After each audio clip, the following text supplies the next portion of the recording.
Professor Zixtal adjusted her crystalline form nervously as she reviewed the latest reports from the Galactic Education Initiative. The program had been running for 3 standard cycles now, integrating students from various species to promote understanding across the galaxy. Everything had proceeded smoothly until they'd admitted the first batch of human children. The incidents are becoming more frequent, her assistant, a gaseous nebuloid named Wisp, reported through the translation matrix.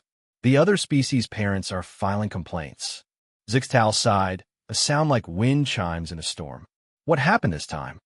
During yesterday's survival studies class, the assignment was to identify which of 5 plants was safe to consume.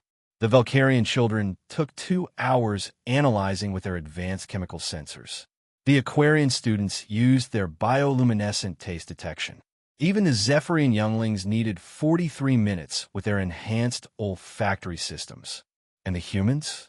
7-year-old Tommy Jackson looked at the plants for 30 seconds and correctly identified the safe one. Zixtal's form flickered with confusion. How?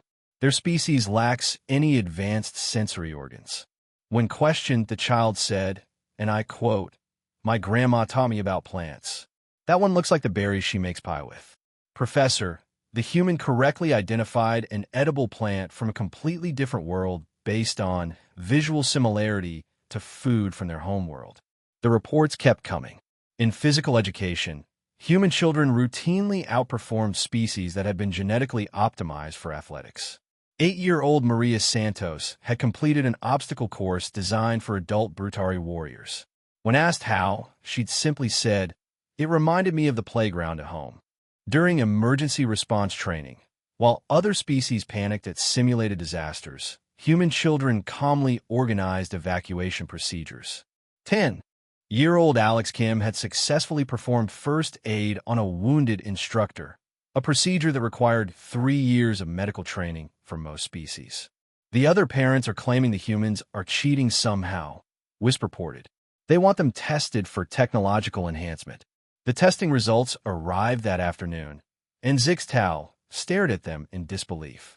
No implants, no genetic modifications, no technological assistance. The humans were completely natural, and that somehow made it worse. Dr. Helmtar, the school's xenobiologist, materialized in her office via hologram. "Professor, I've been studying these human children for weeks. Would you like to know what I've discovered?" "Please." They're not exceptional by human standards. They're completely average specimens of their species. Zixtal's form went rigid. "That's impossible." "I thought so too. So I contacted their homeworld, spoke with their teachers, their parents. These children score in the middle range of human academic performance. They're considered normal, but their capabilities are baseline for their species." "Professor, do you understand what this means? We've been measuring human children against adults of other species, and the children are winning." The implications hit Zixtal like a solar flare. If these are average human children, what are their adults capable of? "I don't think we want to know," Dr. Helmtar replied grimly. "I've been reviewing their homeworld data. Humans regularly survive in environments that would kill most galactic species within minutes. They call it camping and do it for recreation." The final incident occurred during a standard problem-solving exercise.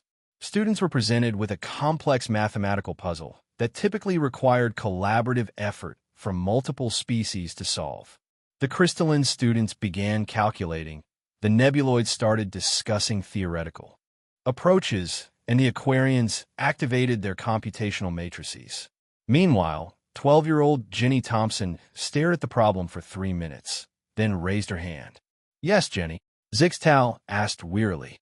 "Is the answer 42? The computational matrices confirmed. It was correct. How did you solve it so quickly?"